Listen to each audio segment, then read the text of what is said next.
여러분 안녕하십니까. 세종연구소에서 중국 연구센터장을 맡고 있는 이성현이라고 합니다. 오늘은 우리가 이제 금년 해가 다 저물어가 12월인데 최근에 중국 왕이 외교부장이 방한을 했고 한중 간의 성과가 있었는지, 또 앞으로 시진핑 주석 방한은 어떻게 되는 것인지, 그것도 이제 코로나 상황이 좋아지면은 시진핑 주석이 방한할 것 같은데, 그런 것에 대해서 또 전반적인 한중 관계에 대해서 연말이 됐으니까 한번 짚어보는 시간을 갖도록 하겠습니다. 왕이 부장이 2박 3일 동안 최근에 한국을 방문했습니다. 왕이 부장은 타이틀이 외교부장은 이제 장관이죠. 근데 왕이 부장은 그 타이틀 말고도 앞에 국무위원이라는 타이틀이 있습니다. 많은 분들이 여기 좀 궁금해 하시더라고요. 그래서 국무위원이라는 것은 이제 국무원은 이제 총리 그런 관할 부서가 되는데, 총리 보면 이제 총리가 있고 부총리가 있고 그 다음에 국무위원이 있는데, 엄밀하게 말하면 이제 국무위원은 부총리 밑에 장관 위에 있는 그래서 부총리와 장관 그 사이에 있는 직급이라고 보시면 되겠고요.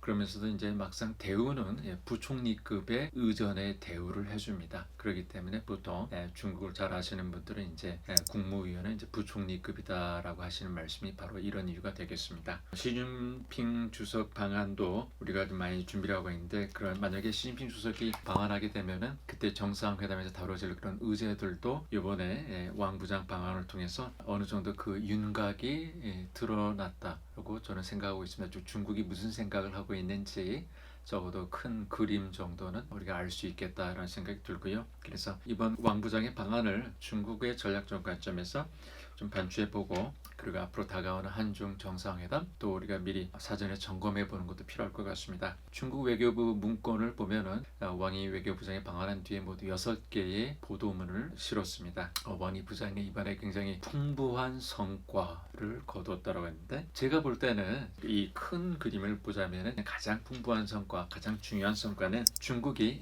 미국의 개입이 없는 상황에서 동북아시아 지역 협력을 중국 주도로 진전시킬 수 있는 좋은 기회를 확보한 것이라고 저는 평가하고 있습니다. 이게 무슨 말일까라고 궁금해하실 분들이 계실 텐데, 왕이 부장이 방한해가지고 한중 간에 다양한 협력 방안을 협의하고 돌아갔는데, 그것이 미국과는 무슨 상관이 있을까라고 궁금해하시는 분도 계실 수 있을 텐데, 우리가 자세히 보자면은 이번에 왕이 부장은 한국뿐만 아니라 이제 일본도 방문했죠. 그래서 이 두 가지 그림을, 방한과 방위를 같이 봐야만 중국의 전략적인 그런 생각을 읽을 수 있다고 보는데, 한국과 일본은 중국과 코로나19 공동 대응에 협력하기로 이번에 왕이 부장이 왔을 때 약속을 했습니다. 우리가 그런 약속을 중국 측에게 협력하겠다고 준 것이죠.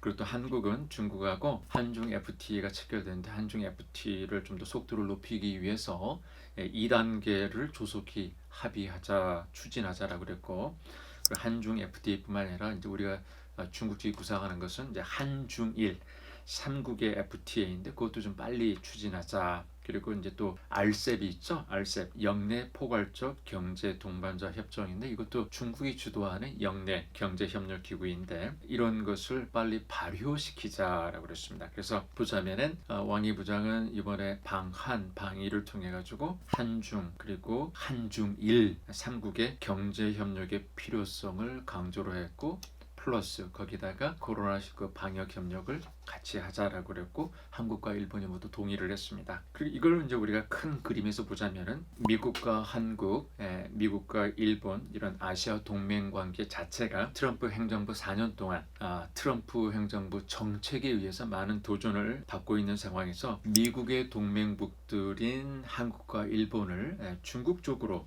견인하고자 하는 중국의 기회 본능이 상당 기간 지속되어 왔습니다. 그런 상황에서 중국이 방역 플러스 경제협력이라는 이러한 두 가지 한중일, 그래서 한중일 3국의 협력 견인의 키워드로 삼고서 미국이 부재한 상황에서 중국이 동북아 협력 틀을 디자인하고 돌아간 셈이다라고 보고 있습니다. 그렇기 때문에 우리가 왕 부장의 방안을 단순히 한국과 중국이라는 이제 양자 간의 관계 역학으로만 보고 주요 현안 키워드를 뽑아내려고 했었던 경우에, 우리가 한중 외교장관 회담 후에 왜 한국 정부가 강조한 사항과 중국 정부가 발표한 사항, 강조한 사항이 서로 이렇게 차이가 나는가를 많은 기자분들이 궁금해했던 그 이유가 바로 여기에 있다라고 저는 보고 있습니다. 왜냐하면 한국이 바라봤던 왕이 부장을 통해서 우리가 생각했던, 우리가 얻으려고 했던 그런 목적과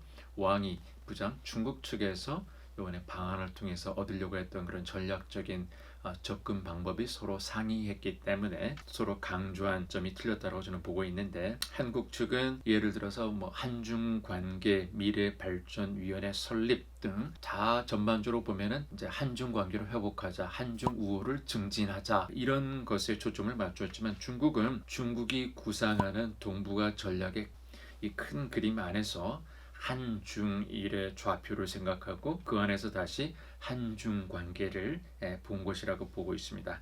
그렇다면 이제 한국도 외교를 펼칠 때 단순히 이제 한중을 하면서도 미중도 봐야 되겠고, 한일도 보고 한미일과 한중일 역학관계를 다 고려할 수 있는 그러한 입체적인 외교를 펼쳐야 된다라고 보고 있습니다. 그리고 한 가지 이제 아쉽다라고 볼 수 있는 점은, 우리가 이제 기대했던 것은 이제 시진핑 주석이 언제 방한할 것인가 이런 것에는 한국 측에서는 굉장히 지대한 관심을 보였었는데, 중국 측에서 내놓은 6개 왕이 부장의 방한 그 기록을 보면은 시진핑 방한 이러한 문구가 어느 한 문건에도 보이지 않고 있습니다. 이것은 한국 측이 굉장히 중요시하는 부분이 중국 측 문건 기록에 실리지 않았다는 것은 조금 우리 측 외교에 좀 고민이 필요한 부분이 있지 않을까라는 생각이 들고요. 그것과 더불어 가지고 저는 최근의 한중 관계를 보면은 우리가 중국 측과 토의를 했어야 되고, 그런 문제들이 결국은 사드 해결 문제하고 또 거기에 관련된 이제 한한령을 해제하는 시진핑 방안과 더불어서, 근데 현재까지 제가 살펴보면 아직까지도 이런 문제들에서 해결된 부분은 없는 것처럼 보입니다. 왕 부장은 작년 12월 방한을 했죠. 작년 12월에도. 그때는 사드는 미국이 중국을 겨냥해서 만든 것이라고 중국에게 비난을 전가했죠. 그런데 이번에는 왕이 부장은 사드에 대해서 무슨 말을 했냐면, 한국이 중국과 한국 양자 간의 민감한 문제, 즉 사드를 원만하게 처리하길 희망한다라고 그랬습니다. 즉 이번에는 한국을 직접 겨냥한 것이죠. 한국이 사드 문제를 풀어야 된다라고 그랬습니다. 즉 한국 일각에서는 이 사드 문제에 대해서 많은 우리가 토의가 있고 고민이 있는데, 일각에서는 이것이 굉장히 복잡한 문제, 또 미국과도 결부된 문제고 미중 간의 관계가 요즘에 악화되고 있는 상황에서 마땅한 해결 방법이 없기 때문에 되도록이면 이제 이런 한중 간의 토의에서 아예 그냥 의제화를 시키지 않는 것이 더 바람직할 것이다 라는 그런 의견도 있는 것 같습니다. 근데 제가 볼 때는 이것은 좀 중국의 전략 문화에 대한 이해가 조금 부족한 그런 면이 있는 것 같습니다. 왜냐하면 중국은 절대 있는 법이 없습니다. 왕 부장이 한 발언을 제가 쭉 봤는데, 사드 발언 후에 이런 말을 해요. 왕 부장은 사드 문제를 우선 해결하는 것이 한중 협력의 기초가 된다라는 것입니다. 그래서 우리가 생각했던 이런 사드 문제, 그리고 또 한한령의 해제, 시진핑 주석의 방한, 결국 이것이 한중 협력이지 않습니까? 근데 한중이 협력을 하려면 한국이 사드 문제를 먼저 풀어야 되고, 그것이 바로 한중 협력의 기초라고 분명히 말을 했습니다. 중국은 우리 한국 쪽에서 볼 때 이제 사드 문제는 이제 거의 해결된 거야라고 우리가 생각했던 적도 있었는데, 해결한 듯 보였던 사드 문제를 미중 경쟁 심화 속에서 한국이 미국 바이든 정부 출범을 앞두고 한국이 미국 쪽으로 선회하지 않도록 사드 문제를 다시 견제 도구로 사용한 것이라고 저는 보고 있고, 또 같은 맥락에서 한한령 해제라든지 시진핑 주석의 방안도 중국이 한국에 대한 일종의 이제 압박 카드로 사용하고 있다라고 저는 이제 개인적으로 보고 있습니다.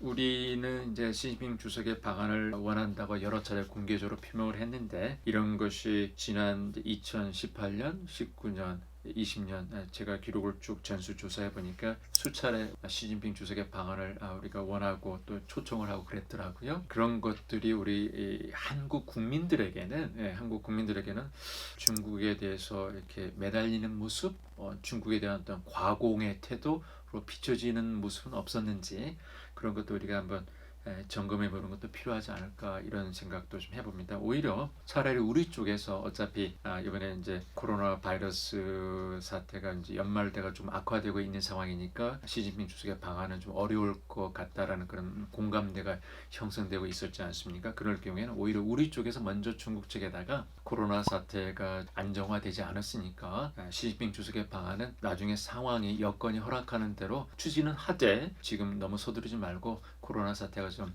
완화될 때 다시 추진합시다라고 우리 한국 측에서 오히려 중국 측에게 역제안을 해보는 것도 좋았지 않았을까 이런 생각을 해봅니다. 제가 지난 3년간의 중국 외교부의 기록을 쭉 다 살펴봤는데 중국 외교부의 지난 3년간의 기록을 봐도 시진핑 방한, 시진핑 주석 방한 이러한 단어는 중국 쪽에는 아예 기록조차 없습니다. 중국 쪽에서 사용한 단어는 고위급 교류, 고위급 교류라고 좀 이렇게 광범위하고 조금 모호할 수도 있는 표현을 쓰고 있어요.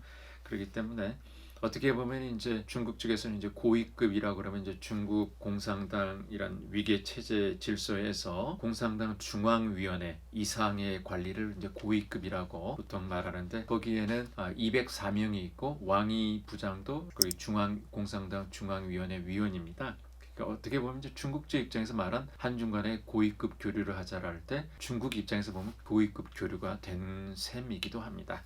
그래서 이런 부분도 좀 우리가 많이 고민해 볼 필요가 있지 않을까 이런 생각이 들고요. 그리고 마지막으로 저는 이제 우리 한중 관계에 부담을 준 것이 시진핑 주석이 최근에 항미 원조 기념식에서 한 그 발언이라고 저는 생각하고 있습니다. 시진핑 주석은 그 연설에서 중국이 전쟁의 위대한 승리를 북한과 함께 이뤘다라고 그랬습니다. 그 전쟁에는 한국 전쟁에는 한국도 있었죠. 사실은 이제 한국 우리 한반도에 있는 사람들이 가장 큰 피해자였는데 시진핑 주석이 한 그런 5,060자에 달하는 연설 어디에도 한국이란 단어가 한 번도 언급이 되지 않았습니다. 사실 그의 연설 한 달 전에 우리 한국은 중국에 한국전쟁 중에 사망한 117구의 중국군 유해를 송환을 했습니다. 이것은 이제 지난 6년 만에 또 최대 규모이기도 한데 이것은 이제 우리가 이렇게 한 것은 이제 한중 양국 간의 미래지향적인 과거에는 싸웠던 적이었을지 모르지만은